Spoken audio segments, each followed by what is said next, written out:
નમસ્કાર દર્શક મિત્રો, લોકસામના ન્યૂઝમાંથી હું આરતી નેર આપનું હાર્દિક સ્વાગત કરું છું। હવે જોઈએ આજના મુખ્ય સમાચાર।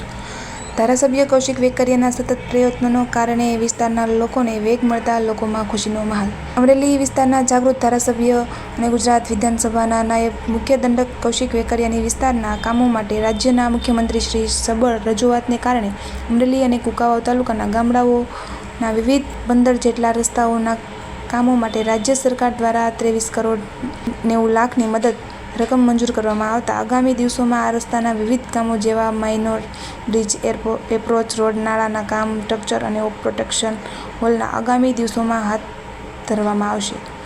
આ કામોમાં ચક્કરગઢ એપ્રોચ, વરસડા નાના Machhiyala road, Mota Akadiya Pipalag road, Jaliya Sanosara road, સાપાધરથી સાવરકુંડલા સ્ટેશન હાઈવે, ફતેપુર સાપાધરથી Vadera village, Rangpur Vadera road, Kamighat Kerala road, Jaliya approach road, Rangpur Sanosara road, Amreli Takadhar Bhojaliya road, Batwa Devaliya Barwala Baval road જેવા રસ્તાના માઇનોર બ્રિજ, એપ્રોચ રોડ, નાળાના કામ, સ્ટ્રક્ચર અને પ્રોટેક્શન વોલના કામો કરવામાં આવશે। આ સઘળા કામો થતાં વિસ્તારની પ્રજાને પરિવહનમાં ખૂબ જ રાહત મળશે અને લોકોની સુખાકારીમાં વધારો થશે। હવે ફરી મળીશું એક નવા સમાચાર સાથે, ત્યાં સુધી જોતા રહો લોકસામના ન્યૂઝ।